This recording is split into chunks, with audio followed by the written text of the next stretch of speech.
નમસ્કાર સ્ટુડન્ટ્સ, હું દેવાંગ સર એકવાર ફરીથી ઇકોનોમિક્સનો વિડિયો લેક્ચર લઈને આવી રહ્યો છું. આજે એક નવું ચેપ્ટર સ્ટાર્ટ થાય. ચેપ્ટર નંબર 5, ગરીબી. ગરીબી માટે એવું કહેવાય અંગ્રેજીમાં, poverty is like curse in India, એટલે કે ગરીબી ભારત માટે અભિશાપ છે અથવા શ્રાપરૂપ છે. આપણા દેશમાં ગરીબી અથવા આપણા દેશ માટે ગરીબી એક ટેગલાઇન બની ગઈ છે.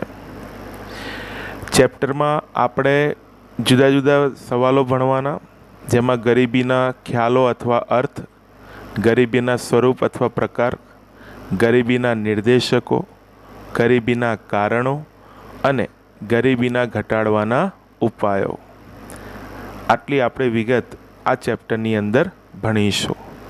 બરાબર? તો શરૂ કરીએ ચેપ્ટર નંબર 5, ગરીબી. બરાબર?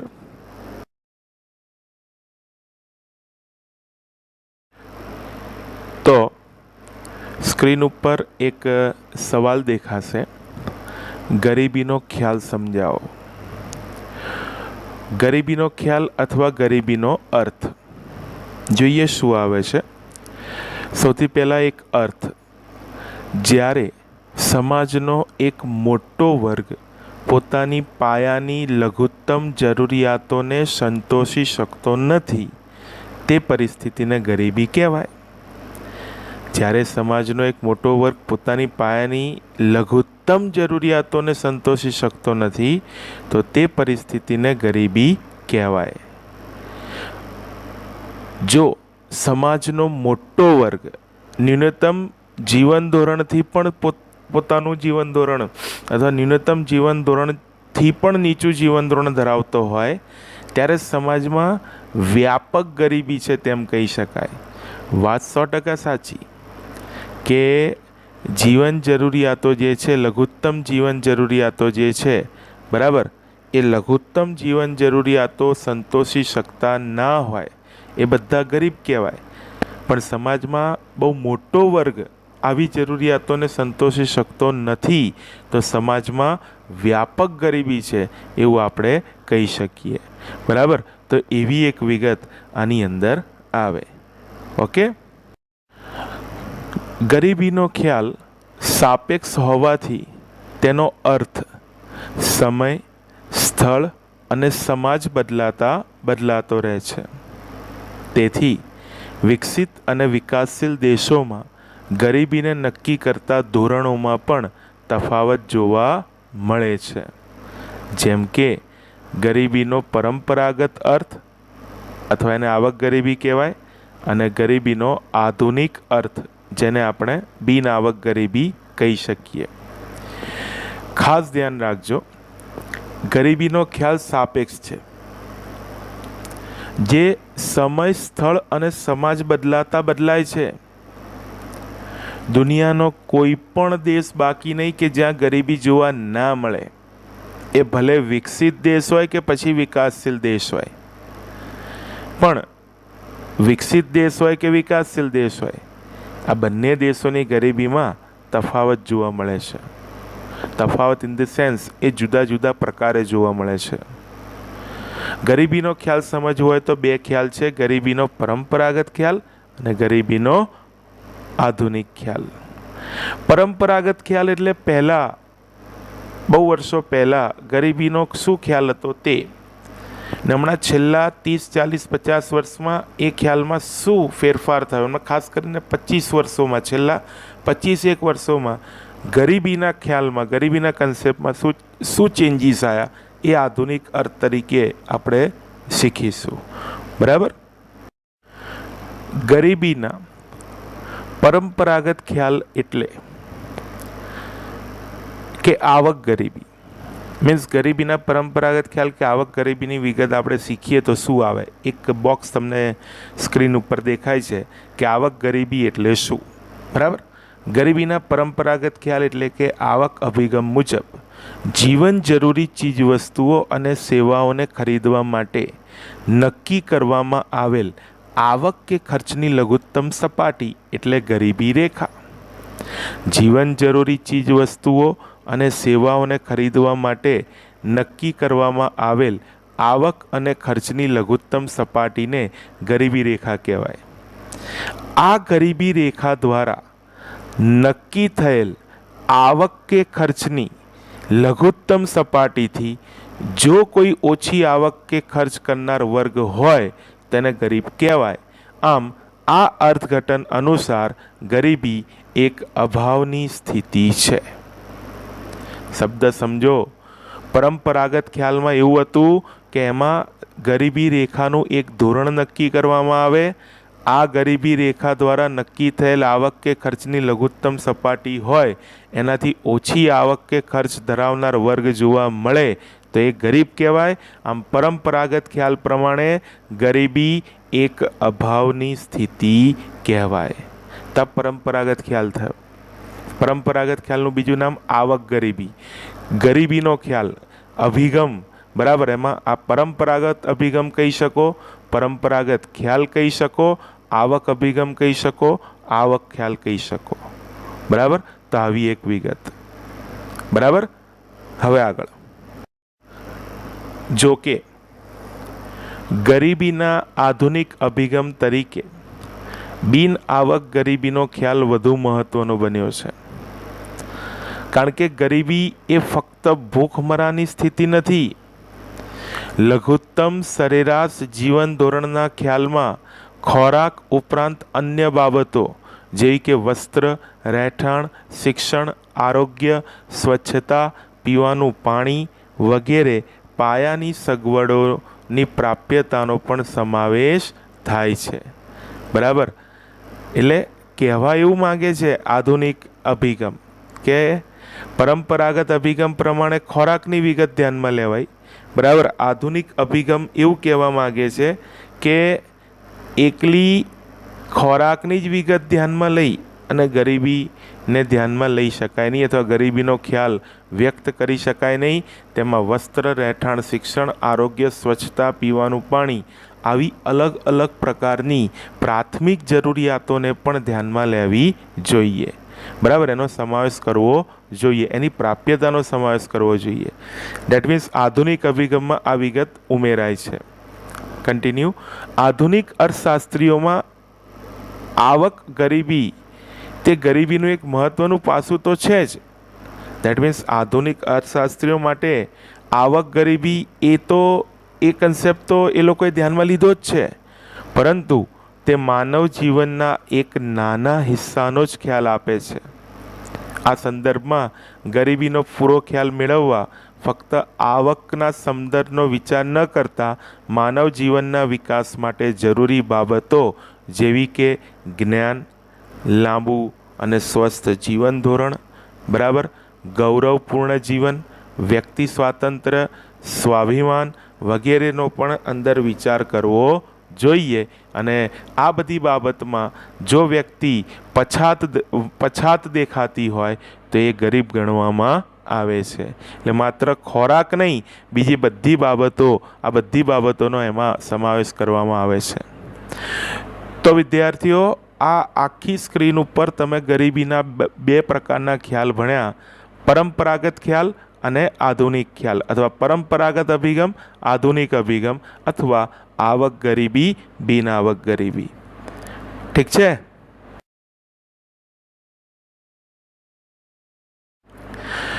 ઓકે, સ્ક્રીન ઉપર એક નવો સવાલ દેખાય. ગરીબીનું સ્વરૂપ, અથવા એવું કહેવાય ગરીબીના પ્રકારો. ગરીબીનું સ્વરૂપ બે રીતે જોવા મળે: નિરપેક્ષ ગરીબી, સાપેક્ષ ગરીબી. નિરપેક્ષ ગરીબી એ દુનિયાના ભારત જેવા વિકસતા દેશોમાં જોવા મળે. તમને એક પિક્ચર દેખાશે, એક ઇમેજ દેખાશે. ઇમેજમાંથી ખબર પડે કે નિરપેક્ષ ગરીબીને રજૂ કરવા માટે ગરીબી રેખાનો માપદંડ ધ્યાનમાં લેવાય. એટલે ગરીબી રેખા એ કોઈ ગાણિતિક રેખા કે ભૌમિતિક રેખા નથી, પણ એક પરિસ્થિતિ છે કે એ ગરીબી રેખાની પરિસ્થિતિમાં જો કોઈ વ્યક્તિ હોય તો એ નિરપેક્ષ ગરીબ કહેવાય. એવી જ રીતે સાપેક્ષ ગરીબી દુનિયાના વિકસિત દેશમાં જોવા મળે. એના માટે બી એક ઇમેજ જુઓ તો inequality of wealth and income, that means આવક અને સંપત્તિની અસમાન વહેંચણી. બરાબર, એના દ્વારા સાપેક્ષ ગરીબીનો ખ્યાલ રજૂ કરી શકાય. તો હવે આપણે થોડું વિસ્તૃત ભણીશું નિરપેક્ષ ગરીબી માટે અને સાપેક્ષ ગરીબી માટે. બરાબર.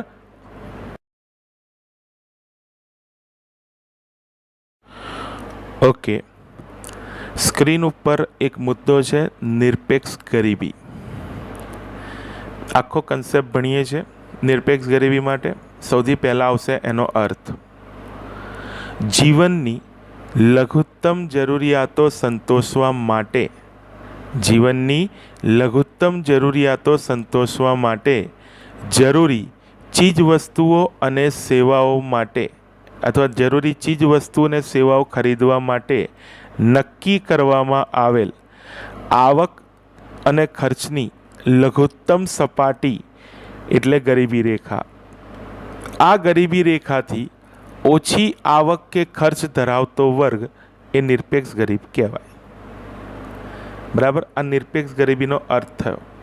નિરપેક્ષ ગરીબીના અર્થમાં એક જ વિગત આવી કે જે ગરીબી રેખાનું ધોરણ છે એ ગરીબી રેખાના ધોરણથી બરાબર ઓછી આવક અને ખર્ચ ધરાવતો જે વ્યક્તિ અથવા તો જે વર્ગ છે એને નિરપેક્ષ ગરીબ કહેવામાં આવે છે. બરાબર. હવે આગળ, નિરપેક્ષ ગરીબી એ સંપૂર્ણ ગરીબી તરીકે ઓળખાય છે, જે ભારત જેવા વિકસતા દેશોમાં વધુ જોવા મળે છે. હવે જ્યાં વિશ્વમાં નિરપેક્ષ ગરીબી જોવા મળતી હશે ત્યાં એનું માપન બી થતું હશે. દુનિયાના બધા દેશોમાં અથવા તો કોઈ બી દેશમાં જ્યારે નિરપેક્ષ ગરીબી જોવા મળી હોય ને એનું માપન કરવાની વાત આવે તેનું માપન કરવા માટેનો એક ઉત્તમ ખ્યાલ છે ગરીબી રેખાનો ખ્યાલ. આપણે અહીંયા ભારતના સંદર્ભમાં અત્યારે ગરીબી રેખાના ખ્યાલની વાત કરીશું કે જેના દ્વારા નિરપેક્ષ ગરીબીનું માપન ભારતમાં થાય છે. બરાબર. જુઓ, ગરીબી રેખાના નિરપેક્ષ સ્તરનો અંદાજ મેળવવા અનાજ, દાળ, દૂધ, માખણ, ફરીવાર બોલું છું, અનાજ, દાળ, દૂધ, માખણ, બરાબર, જે આપણા જીવન નિર્વાહ માટે જરૂરી છે એનું લઘુત્તમ ભૌતિક પ્રમાણ, બરાબર, અને તે પ્રાપ્ત કરવા માટેના લઘુત્તમ માથાદીઠ ખર્ચને ધ્યાનમાં લેવામાં આવે છે. વિદ્યાર્થીઓ, એને બીજું કંઈ નહીં પણ આપણે ગરીબી રેખા કહીએ છીએ. શું કહીએ છીએ? ગરીબી રેખા. તો બુદ્ધિ દોડાવો કે ભારતની અંદર બરાબર ગરીબી રેખાનો ખ્યાલ નક્કી કરવા માટે અનાજ, દાળ, દૂધ, માખણ જેવી બાબતોને ધ્યાનમાં લઈ તેનું લઘુત્તમ ભૌતિક પ્રમાણ અને જીવન નિર્વાહ માટે જે જરૂરી છે બરાબર તે પ્રમાણે એનું ભૌતિક પ્રમાણ, લઘુત્તમ ભૌતિક પ્રમાણ, ઓછામાં ઓછું ભૌતિક પ્રમાણ નક્કી કરવામાં આવે છે. અને એ મેળવવા માટે લઘુત્તમ માથાદીઠ વપરાશી ખર્ચ બરાબર પણ નક્કી કરવામાં આવે છે. એટલે એક અનાજ, દાળ, દૂધ, માખણનું પ્રમાણ અને લઘુત્તમ માથાદીઠ વપરાશી ખર્ચ આ બંને નક્કી કરવામાં આવે અને એના આધારે ગરીબી રેખાનો ખ્યાલ મેળવવામાં આવે છે. બરાબર. ગરીબી રેખા એટલે કે લઘુત્તમ માથાદીઠ વપરાશી ખર્ચ નક્કી કરવા માટે ભારતમાં આયોજનની શરૂઆતમાં ICMR નામની સંસ્થા એટલે કે Indian council of medical research દ્વારા ગ્રામ્ય ક્ષેત્રો માટે વ્યક્તિ દીઠ દૈનિક 2400 કેલરી અને શહેરી ક્ષેત્ર માટે બરાબર દૈનિક 2100 કેલરી નક્કી કરવામાં આવી છે. એટલે જુઓ, આપણા દેશમાં ગરીબી રેખા માટે ખોરાકનું લઘુત્તમ ધોરણ નક્કી કરવામાં આવ્યું અને દૈનિક એટલે રોજિંદુ નક્કી કરવામાં આવ્યું. ગ્રામીણ અને શહેરી આ બંને વિસ્તારો માટે અલગ અલગ નક્કી કરવામાં આવ્યું. બરાબર. ગ્રામીણ વિસ્તાર માટે 2400 કેલરી ને શહેરી વિસ્તાર માટે 2100 કેલરી, પણ દૈનિક એટલે રોજિંદી. વ્યક્તિ દીઠ ગ્રામીણ વિસ્તારના એક વ્યક્તિ માટે બરાબર દૈનિક 2400 કેલરી અને શહેરી વિસ્તારના એક વ્યક્તિ માટે દૈનિક 2100 કેલરી આ ધોરણ નક્કી કરવામાં આવ્યું છે. બરાબર. તો આ ICMR દ્વારા આપણા દેશમાં એક વિગત તમને કહી દઉં. ICMR દ્વારા આપણા દેશમાં જે આરોગ્યને સંબંધી બાતો હોય છે, વિગતો હોય છે, એ નક્કી કરવાની બરાબર કામગીરી કરવામાં આવતી હોય છે. બરાબર. તો ખોરાકનું ન્યૂનતમ ધોરણ, લઘુત્તમ ધોરણ એ ICMR આયોજનની શરૂઆતમાં નક્કી કરી લીધું. બરાબર. આ પદ્ધતિનો આયોજન પંચ દ્વારા 1969માં સ્વીકાર કરવામાં આવ્યો, જેમાં 1960-61ની કિંમતોને આધાર વર્ષ તરીકે લઈ માથાદીઠ માસિક ₹20 નક્કી કરવામાં આવ્યા. એટલે સમજો, ICMR ખોરાકનું ધોરણ, લઘુત્તમ ધોરણ નક્કી કરીને આપ્યું ગ્રામીણ અને શહેરી વિસ્તાર માટે દૈનિક વ્યક્તિ દીઠ. હવે એટલું મેળવવા માટે કેટલો ખર્ચ કરવો પડે? એ ખર્ચને કહેવાય માથાદીઠ માસિક વપરાશી ખર્ચ. બરાબર. તો આયોજન પંચે 1969માં ICMRની આ ગાઈડલાઇનનો સ્વીકાર કર્યો કેલરીનો, અને 60-61ને આધાર વર્ષ તરીકે લઈ એ પ્રમાણેની કેલરી મેળવવા માટે માથાદીઠ માસિક વપરાશી ખર્ચ ₹20 નક્કી કર્યો. એટલે મારો કહેવાનો મતલબ એ છે કે જો ગ્રામીણ વિસ્તારમાં બરાબર કોઈ વ્યક્તિ રોજની 2400 કેલરી મેળવવા માટે બરાબર ₹20 માથાદીઠ માસિક વપરાશી ખર્ચ ન કરી શકતો હોય તો એ નિરપેક્ષ ગરીબ કહેવાય. તેવી જ રીતે શહેરી વિસ્તારમાં એક વ્યક્તિ દૈનિક 2100 કેલરી મેળવવા માટે જો ₹20 ખર્ચ ના કરી શકે તો એ નિરપેક્ષ ગરીબી કહેવાય. બરાબર. આવી વાત. તેવી જ રીતે દાંડેકર અને રથ સમિતિ આ કાર્ય પદ્ધતિના આધારે ગ્રામ્ય ક્ષેત્રો માટે 1960-61ની આધાર કિંમતે માથાદીઠ માસિક ખર્ચ ₹15 અને શહેરી ક્ષેત્ર માટે માથાદીઠ માસિક ખર્ચ 22.5 દેટ મીન્સ ₹22.5 નક્કી કરવામાં આવ્યા. તો આયોજન પંચની જેમ દાંડેકર અને રથ સમિતિએ પણ 60-61ની આધાર કિંમતે એટલે કે 60-61ને આધાર વર્ષ તરીકે લઈ ગ્રામીણ ક્ષેત્રમાં ₹15 અને શહેરી ક્ષેત્રમાં ₹22.5 માથાદીઠ માસિક ખર્ચ નક્કી કર્યો. એટલે દાંડેકર અને રથ સમિતિના કહેવા પ્રમાણે એમણે બી ICMRની ગાઈડલાઇનને ફોલો કરી કે ગ્રામીણ વિસ્તારમાં એક વ્યક્તિને દૈનિક 2400 કેલરી મેળવવા માટે માથાદીઠ માસિક ખર્ચ ₹15 કરવો જોઈએ, અને એ ના કરી શકતો હોય તો વ્યક્તિ નિરપેક્ષ ગરીબ. એવું શહેરી વિસ્તારમાં કે એક વ્યક્તિ રોજિંદી 2100 કેલરી મેળવવા માટે ₹22.5 ખર્ચ ના કરી શકે તો એ નિરપેક્ષ ગરીબ કહેવાય. બરાબર. આ માપદંડ સમજતા જજો. લઘુત્તમ વપરાશી ખર્ચ અને લઘુત્તમ કેલરી દૈનિક. બરાબર. એ વિગત કેલરી દૈનિક છે પણ ખર્ચ માસિક છે. બરાબર. ત્યારબાદ પ્રોફેસર DT લાકડાવાલાની અધ્યક્ષતા હેઠળની સમિતિએ નક્કી કરેલ તજજ્ઞ જૂથ અધ્યક્ષતા હેઠળ નક્કી કરાયેલા તજજ્ઞ જૂથે બરાબર વર્ષ 1993 માટે 1973-74ની આધાર કિંમતે ગ્રામીણ ક્ષેત્રમાં ₹49 અને શહેરી ક્ષેત્રમાં માથાદીઠ માસિક ₹57 બરાબર વપરાશી ખર્ચ નક્કી કર્યા. બરાબર. આ વિગત ખબર પડવી જોઈએ. એટલે દાંડેકરને રથ સમિતિની જેમ DT લાકડાવાલા સમિતિએ પણ એવી રજૂઆત કરી કે ગ્રામીણ વિસ્તારમાં દેટ મીન્સ એમણે બી ICMRની ગાઈડલાઇન ફોલો કરી. બરાબર. કે ગ્રામીણ વિસ્તારમાં એક વ્યક્તિને રોજની 2400 કેલરી મેળવવા માટે માથાદીઠ માસિક બરાબર ₹49 બરાબર માથાદીઠ માસિક ₹49નો ખર્ચ કરવો પડે, જો એ વ્યક્તિ ના કરી શકતો હોય, બરાબર, તો તે નિરપેક્ષ ગરીબ તરીકે ઓળખવામાં આવે છે. બરાબર, તો આ રીતે બરાબર નિરપેક્ષ ગરીબીનું ધોરણ નક્કી થયું. એવી જ રીતે શહેરી વિસ્તારમાં એક વ્યક્તિ 2100 કેલરી મેળવવા માટે બરાબર માથાદીઠ માસિક બરાબર 57 રૂપિયા બરાબર જો ખર્ચ ના કરી શકે તે વ્યક્તિ નિરપેક્ષ ગરીબ કહેવાય. બરાબર, એટલે આવું ધોરણ એની અંદર નક્કી કરવામાં આવ્યું. બરાબર, તો આ રીતે લઘુત્તમ ખર્ચ અને આવકનું ધોરણ નક્કી કરવા ભારતમાં જુદા જુદા બરાબર લોકોએ નક્કી કર્યું. એમાં ખાસ ICMR દૈનિક કેલરીનું ધોરણ આપ્યું. એની ગાઈડલાઇનને બધાએ ધ્યાનમાં લીધી અને એના આધારે બરાબર એક આખી વિગત બરાબર તૈયાર કરવામાં આવી.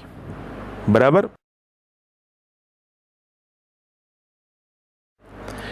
કન્ટિન્યુ કરીએ નિરપેક્ષ ગરીબીના કન્સેપ્ટને. સ્ક્રીન ઉપર તમને એક હેડિંગ દેખાશે, ગરીબી રેખાની મર્યાદા. બરાબર, બે મર્યાદાઓ આવશે, પહેલાં જ કહી દઉં, પણ સમજો કેમ ગરીબી રેખાની મર્યાદા અહીંયા આગળ રજૂ કરવામાં આવી, મીન્સ આપણે રજૂ કરીશું. તમે સમજો, ગરીબી કંઈક ખોરાક સાથે જ જોડાયેલી છે. આપણને પ્રશ્ન થવો જોઈએ કે ખાલી ખોરાકને જ ધ્યાનમાં રાખીને આપણે ગરીબીને રજૂ કરી શકીએ. દેટ મીન્સ કોઈને ખોરાક એટલે ખાવાનું મળતું નથી, એ જ વ્યક્તિ ગરીબ કહેવાય આપણા દેશમાં. બરાબર, તો એ વ્યાજબી વાત નથી. માટે ગરીબી રેખાની કેટલીક મર્યાદા છે. જો શું છે? નંબર 1, ગરીબી રેખા એ માત્ર કેલરી વપરાશને જ આધાર સ્વરૂપે ધ્યાનમાં લે છે, પરંતુ ગરીબી એક આર્થિક પરિસ્થિતિ છે અને ભૂખ એક શારીરિક પરિસ્થિતિ છે. તેથી ગરીબી રેખા એક ભૂખમરાની રેખા બની રહે છે. બરાબર, બહુ સ્પષ્ટ વાત કરવામાં આવી કે ગરીબી એક આર્થિક પરિસ્થિતિ છે જ્યારે ભૂખ એ શારીરિક પરિસ્થિતિ છે. તો આપણે કઈ રીતે એની સરખામણી કરી શકીએ? તો આ સંદર્ભમાં જોવા જઈએ ને તો ગરીબી રેખા એ ભૂખમરાની રેખા છે. બરાબર. નંબર 2, ગરીબી રેખાનો ખ્યાલ ગતિશીલ બનાવવા જીવનની ગુણવત્તાનું લઘુત્તમ સ્તર નક્કી કરવું જોઈએ અને એ માટે જીવન જરૂરી સગવડો જેવી કે સમતોલિત આહાર, બરાબર, સ્વાસ્થ્ય, વીજળી, રસોઈનું ઈંધણ, કપડાં, શિક્ષણ, પાછળનું ખર્ચ, રહેઠાણ વગેરે બાબતોનો સમાવેશ કરવો જોઈએ. ડેટ મીન્સ આ સમાવેશ કરાયો નથી માટે એ ગરીબી રેખાના ખ્યાલની મર્યાદા કહેવાય. તમને ખબર પડવી જોઈએ કે આ બંને મર્યાદા એક જ વાતનું સૂચન કરે છે કે ગરીબી રેખાનો ખ્યાલ માત્ર ખોરાકની પરિસ્થિતિ નહીં, ખોરાકની પરિસ્થિતિ તો ધ્યાનમાં લેવાની જ, પણ એ સિવાય બીજી પણ જે માનવીની પ્રાથમિક જરૂરિયાતો છે, બરાબર, એને પણ ધ્યાનમાં લેવાની. બરાબર, હવે તમને એક વ્યાજબી વાત બરાબર જાણવા મળશે. બરાબર, કઈ વ્યાજબી વાત? જુઓ, આમ આ મર્યાદાઓને કારણે ગરીબીના માપનની પદ્ધતિની પુનઃરચના કરવા માટે પ્રોફેસર સુરેશ તેંડુલકરની અધ્યક્ષતાવાળી સમિતિએ પોતાનો અહેવાલ વર્ષ 2009માં સરકારને સોંપ્યો, જેથી ગરીબી રેખા નક્કી કરતી વખતે એક નવી કાર્યપદ્ધતિ અમલમાં લાવી શકાય. બરાબર, જે મુજબ 2011-12 માટે માથાદીઠ માસિક વપરાશી ખર્ચ ગ્રામીણ ક્ષેત્રમાં 816 રૂપિયા અને શહેરી ક્ષેત્રમાં 1000 રૂપિયા નક્કી કરવામાં આવ્યો. ટૂંકમાં તમે સમજો, સુરેશ તેંડુલકરની અધ્યક્ષતાવાળી સમિતિએ આ ગરીબી રેખાની મર્યાદા આપી કે માત્ર ખોરાક નહીં પણ બીજી બધી બાબતો પણ એમાં આપણે ઉમેરવી જોઈએ અને એના આધારે આપણે લઘુત્તમ જીવન ધોરણની વિગત રજૂ કરી શકીએ અને નિરપેક્ષ ગરીબીનો એક માપદંડ રજૂ કરી શકીએ. એટલે સુરેશ તેંડુલકરની અધ્યક્ષતાવાળી સમિતિએ સમતુલિત આહાર, સ્વાસ્થ્ય, વીજળી, રસોઈનું ઈંધણ, કપડાં, શિક્ષણ પાછળનું ખર્ચ, રહેઠાણ, આ બધી બાબતોને ધ્યાનમાં લેવા માટે બરાબર એક નવી ગરીબીના માપનની પદ્ધતિની પુનર્રચના કરવા માટે બરાબર એક કાર્યપદ્ધતિ અમલમાં મૂકી અને તેના આધારે બરાબર નિરપેક્ષ ગરીબીનું માપન કરવામાં આવે. તો આ વાત થઈ ભારતમાં નિરપેક્ષ ગરીબીના માપનની.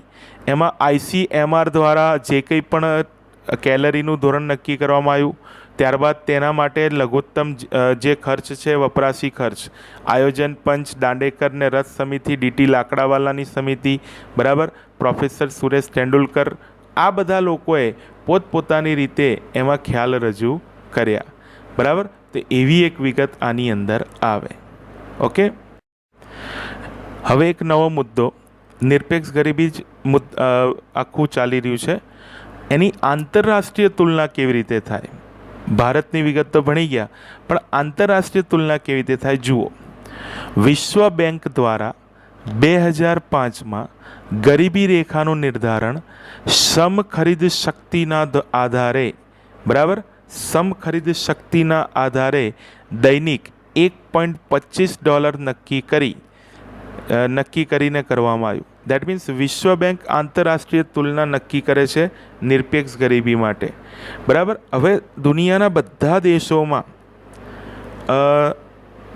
બધા દેશોની અંદર નિરપેક્ષ ગરીબીનું માપન એક સરખી રીતે કરી શકાય એના માટે એક માપદંડ UNO દ્વારા તૈયાર થયો છે, સમખરીદ શક્તિ. એને વિશ્વ બેંકે ધ્યાનમાં લીધો. એટલે વિશ્વ બેંકના કહેવા પ્રમાણે 2005માં જે વ્યક્તિની રોજની આવક $1.25 કરતાં ઓછી હતી તે બધા, બરાબર રોજની એટલે દૈનિક શબ્દ, તે બધા નિરપેક્ષ ગરીબ કહેવાય. આ ધોરણ વર્ષ 1990 માટે $1 હતો, જે 2015માં દૈનિક $1.90 નક્કી કરવામાં આવ્યું. આમ જેના દ્વારા જુદા જુદા દેશોમાં એક જ માપદંડ વડે ગરીબીની તુલના થઈ શકે. આમ 2015માં જે વ્યક્તિની રોજની આવક $1.90 કરતાં ઓછી હતી તે નિરપેક્ષ ગરીબ કહેવાય. તો આ આંતરરાષ્ટ્રીય ધોરણ થયું. આંતરરાષ્ટ્રીય ધોરણ વિશ્વ બેંક દ્વારા રજૂ કરવામાં આવ્યું. તો આવી એક વાત એની અંદર આવે. બરાબર, અહીંયા નિરપેક્ષ ગરીબીનો કન્સેપ્ટ આખો પૂરો થયો. પણ હવેની સ્ક્રીન ઉપર આપણે એને લગતી કેટલીક આંકડાકીય માહિતી આપણા દેશના સંદર્ભમાં જોઈશું. બરાબર, સ્ક્રીન ઉપર એક મુદ્દો છે, ભારતમાં નિરપેક્ષ ગરીબીનું પ્રમાણ. NSSO એટલે કે નેશનલ સેમ્પલ સર્વે ઓર્ગેનાઇઝેશન ના 68મા રાઉન્ડમાં એટલે કે 2011-12માં સંયુક્ત કુટુંબ દીઠ ખર્ચના આંકડાઓનો ઉપયોગ કરતા અને તેંડુલકર સમિતિના અંદાજે ભારતમાં 2004-05માં નિરપેક્ષ ગરીબીનું પ્રમાણ 37.2% હતું, જે 2011-12માં 21.9% થયું. સ્ક્રીન પર તમને એક આંકડાકીય માહિતી બરાબર દેખાશે. તો જુઓ, અહીંયા આગળ ભારતમાં ગરીબી 2004-05માં ટકા અને 2011-12માં ટકા, ડેટ મીન્સ 4-5 ને 11-12 2 વર્ષની માહિતી આપી છે. બાજુમાં વિગત હમણાં મેં કીધી એ પ્રમાણે સમજો. 2004-05ની આંકડાકીય માહિતી એ તેંડુલકર સમિતિ પ્રમાણે આવશે અને 11-12ની માહિતી NSSO પ્રમાણે આવશે. એવું આપણે પ્રાથમિક તારણ સમજીને જઈશું. ગ્રામીણ ક્ષેત્રે, શહેરી ક્ષેત્રે અને સમગ્ર ભારતમાં ટકાવારી આપેલી છે. સ્ત્રોત છે આર્થિક સર્વે 2015-16. ગ્રામીણ ક્ષેત્રે, શહેરી ક્ષેત્રે, સમગ્ર ભારત. હું એવી રીતે સિક્વન્સમાં બોલીશ, ધ્યાન રાખજો. 41.8%, 25.7% અને 37.2%. એવી જ રીતે 2011-12માં 25.7%, 13.7% અને 21.9%. તમે કમ્પેરિઝન કરો 4-5ની કમ્પેરિઝનમાં 11-12માં. સમગ્ર ભારતમાં શહેરી ક્ષેત્રે અને ગ્રામીણ ક્ષેત્રે આ તમામ પ્રકારની વિગતમાં ગરીબીનું ધોરણ અથવા ગરીબીનું પ્રમાણ ઘટી રહ્યું છે. બરાબર, એમાં ખાસ આપણે સમગ્ર ભારતમાં જોઈએ તો 37.2% હતું 2004-05માં અને ઘટીને 11-12માં 21.9% થયું. તો આ ભારતમાં નિરપેક્ષ ગરીબીના પ્રમાણની વાત કહી શકાય. બરાબર, અને ભારતમાં નિરપેક્ષ ગરીબીનું રાજ્યવાર પ્રમાણ એટલે રાજ્ય પ્રમાણે આપણા દેશમાં ગરીબીની સ્થિતિ શું છે એની એક માહિતી તમને સ્ક્રીન ઉપર દેખાશે. સ્ત્રોત છે આર્થિક સર્વે 2015-16. આનો તમારે ખાલી અભ્યાસ કરવાનો છે કે ગરીબી રેખા હેઠળની ટકાવારી તો આપણા દેશમાં 10%થી ઓછા, 10થી 20%, 20થી 30% અને 30થી 40%, આ પ્રમાણમાં દેશના રાજ્યોને વહેંચી દેવામાં આવ્યા છે. બરાબર, એટલે તમારે ખાલી આનો અભ્યાસ કરવાનો છે. આ આંકડાકીય માહિતીનું એક કન્ક્લુઝન મેં અહીંયા આગળ આપ્યું છે. જુઓ, 2013માં પ્રકાશિત થયેલ વાર્ષિક અહેવાલ પ્રમાણે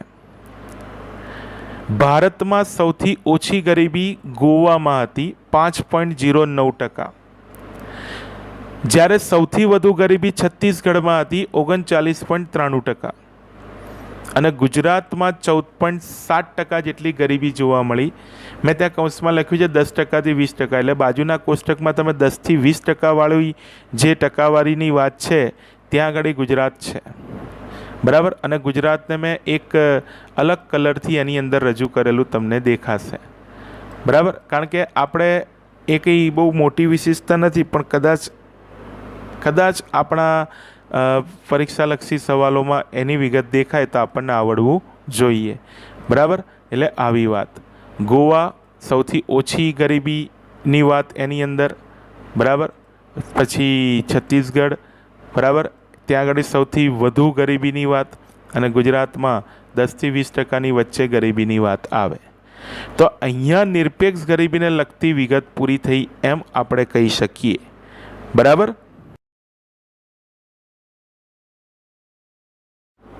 ઓકે, એક નવી વિગત તમને સ્ક્રીન પર દેખાશે, સાપેક્ષ ગરીબી. નિરપેક્ષ ગરીબી વિશે ભણી લીધું, હવે સાપેક્ષ ગરીબીનો ખ્યાલ બહુ સહેલું છે. બરાબર, સૌથી પહેલાં અર્થ. જ્યારે અર્થતંત્રમાં આવકની વહેંચણી અસમાન જોવા મળે છે ત્યારે ઓછી આવકવાળો વર્ગ વધુ આવકવાળા વર્ગની તુલનાએ સાપેક્ષ ગરીબ કહેવાય. બહુ સિમ્પલ. આવકની વહેંચણી અસમાન હોય ત્યારે, બરાબર, વધુ આવક ધરાવતો વર્ગ એની સરખામણીમાં ઓછી આવકવાળો વર્ગ સાપેક્ષ ગરીબ કહેવાય, અથવા ઓછી આવકવાળો વર્ગ વધુ આવકવાળા વર્ગની તુલનાએ સાપેક્ષ ગરીબ કહેવાય. સાપેક્ષ ગરીબીનો ખ્યાલ વિકસિત દેશોમાં જોવા મળે છે, પરંતુ ભારત માટે હવે એવી દલીલ કરવામાં આવે છે કે ઝડપથી વિકસતા રાષ્ટ્રોમાં ગરીબીનો અભ્યાસ હવે ગરીબી રેખાને બદલે આવકની અસમાનતાને આધારે કરવામાં આવે છે. આટલી વિગત પરથી આપણને સ્પષ્ટતા મળી ગઈ, અર્થ પરથી પણ સ્પષ્ટતા મળી ગઈ કે સાપેક્ષ ગરીબીની જે સાપેક્ષ ગરીબીની વાત છે એ આવકની અસમાનતાના આધારે રજૂ કરવામાં આવે છે. ઓછી આવકવાળો વર્ગ વધુ આવકવાળા વર્ગની સરખામણીએ સાપેક્ષ ગરીબ કહેવાય. આવી એક વિગત. બરાબર. એક કાલ્પનિક ઉદાહરણ દ્વારા સાપેક્ષ ગરીબીનો ખ્યાલ નીચે મુજબ સમજાવી શકાય. સ્ક્રીન ઉપર તમને એક કોષ્ટક દેખાશે જેમાં અલગ અલગ 5 જૂથ છે અને એમને આવકના આધારે જુદા જુદા 5 જૂથમાં વહેંચવામાં આવ્યા છે. પહેલું જૂથ 0થી 30,000ની આવક, બીજું જૂથ 30,000થી 1 લાખની આવક, ત્રીજું જૂથ બરાબર 1 લાખથી 3 લાખની આવક, ચોથું જૂથ 3 લાખથી 10 લાખની આવક, બરાબર, અને પાંચમું જૂથ 10 લાખથી વધુ આવક. હવે જોતાં જ ખબર પડી જાય, તમે બાજુમાં સમજૂતી જોતા જાઓ. ઉદાહરણમાં જૂથ 5ની સરખામણીમાં તમામ જૂથ સાપેક્ષ ગરીબ કહેવાય. ઉપર પેલી વિગત જોઈને ઓછી આવકવાળો વર્ગ વધુ આવકવાળા વર્ગની તુલનાએ સાપેક્ષ ગરીબ કહેવાય. તેવી જ રીતે જૂથ નંબર 4ની સરખામણીમાં જૂથ 1, 2, 3 સાપેક્ષ ગરીબ કહેવાય. જૂથ 3ની સરખામણીમાં જૂથ 1 અને 2 સાપેક્ષ ગરીબ ગણાય, અને જૂથ 2ની સરખામણીમાં જૂથ 1 સાપેક્ષ ગરીબ ગણાય. આમ આ ઉદાહરણ પ્રમાણે જૂથ 1 એ બધા જૂથની સરખામણીમાં વધુ ગરીબ છે તેમ કહી શકાય. તો આ રીતે આવક પ્રમાણે જુદા જુદા જૂથ પાડીને, બરાબર, ઓછી આવકવાળો વર્ગ વધુ આવકવાળા વર્ગની તુલનાએ સાપેક્ષ ગરીબ છે તેમ આપણે રજૂઆત આપી શકીએ. બરાબર. અને છેલ્લે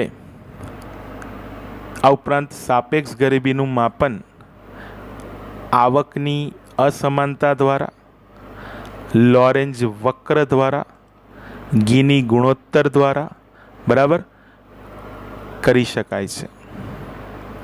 ટૂંકમાં આવકની અસમાનતા બરાબર એના દ્વારા લોરેન્જ વક્ર એક આંકડાશાસ્ત્રીય પદ્ધતિ છે.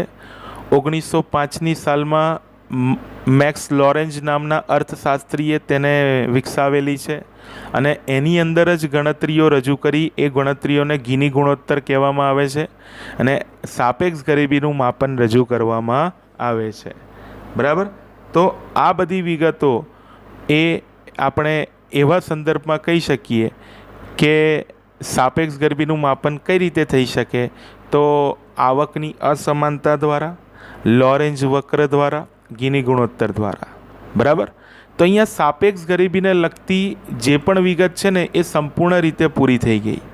એટલે નિરપેક્ષ ગરીબી પૂરું, સાપેક્ષ ગરીબી પૂરું. દેટ મીન્સ ગરીબીના સ્વરૂપની ચર્ચા અહીંયા પૂરી થઈ. બરાબર.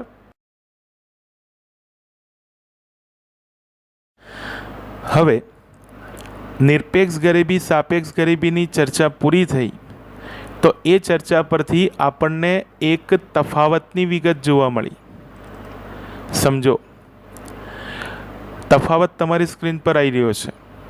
નિરપેક્ષ ગરીબી અને સાપેક્ષ ગરીબી. કોને કહેવાય નિરપેક્ષ ગરીબી? પહેલાં અર્થ, એટલે આપણે હંમેશા મુદ્દા લખીને તફાવત લખીએ છીએ. અર્થ: જીવનની લઘુત્તમ જરૂરિયાતો સંતોષવા માટે જરૂરી ચીજ વસ્તુને સેવા ખરીદવા માટે નક્કી કરવામાં આવેલ આવક કે ખર્ચની લઘુત્તમ સપાટી એટલે ગરીબી રેખા. આ ગરીબી રેખાથી ઓછી આવક કે ખર્ચ ધરાવતો વર્ગ એટલે નિરપેક્ષ ગરીબ. સામે જ્યારે અર્થતંત્રમાં આવકની વહેંચણી અસમાન હોય ત્યારે ઓછી આવકવાળો વર્ગ વધુ આવકવાળા વર્ગની તુલનાએ સાપેક્ષ ગરીબ કહેવાય. એટલે આ પહેલો મુદ્દો અર્થ. પછી દેશ. ભારત જેવા વિકસતા દેશમાં નિરપેક્ષ ગરીબી જોવા મળે છે અને મોટાભાગે અમેરિકા, ઓસ્ટ્રેલિયા જેવા વિકસિત દેશોમાં સાપેક્ષ ગરીબી જોવા મળે છે. માપન: ગરીબી રેખા દ્વારા નિરપેક્ષ ગરીબીનું માપન થઈ શકે છે. સામે ગીની ગુણાંક અથવા ગીની ગુણોત્તર બરાબર, લોરેન્જ વક્ર, આવકની અસમાન વહેંચણીને આધારે સાપેક્ષ ગરીબીનું માપન થઈ શકે છે. ખ્યાલ: નિરપેક્ષ ગરીબીનો ખ્યાલ વિસ્તૃત છે. સાપેક્ષ ગરીબીનો ખ્યાલ નિરપેક્ષ ગરીબીની સરખામણીમાં સંકુચિત છે. બરાબર. સ્વરૂપ: નિરપેક્ષ ગરીબીનું સ્વરૂપ વિશાળ હોય છે, સાપેક્ષ ગરીબીનું સ્વરૂપ મર્યાદિત હોય છે. કારણ: આવકનું ઓછું પ્રમાણ એ નિરપેક્ષ ગરીબીનું કારણ છે અને જુદી જુદી વ્યક્તિઓની આવકમાં તફાવત એ સાપેક્ષ ગરીબીનું કારણ હોય છે અથવા કારણ છે. અને હજુ એક મુદ્દો તમે લખવો હોય તેવો લખી શકો અથવા તો એનો આપણે એમાં સમાવેશ કરી શકીએ. એ છે સમયગાળો. નિરપેક્ષ ગરીબીનો સમયગાળો લાંબો હોય છે અને સાપેક્ષ ગરીબીનો સમયગાળો ટૂંકો હોય છે. આપણે સમાવેશ કરવો હોય તો કરી શકીએ. તો આ રીતે એક તફાવતની ચર્ચા થઈ શકે નિરપેક્ષ ગરીબી અને સાપેક્ષ ગરીબીના સંદર્ભમાં. સહેલો તફાવત છે, યાદ રહી જાય એવો છે. તો આજના લેક્ચરમાં આપણે ગરીબીના ખ્યાલ વિશે અને ગરીબીના સ્વરૂપ વિશે સમજી લીધું. બરાબર. બાકી આપણે આવતા લેક્ચરની અંદર વિગતો જોઈશું. બરાબર. આજના લેક્ચરમાં આટલી જ માહિતી, આટલી જ વિગત. બરાબર. જય શ્રી કૃષ્ણ.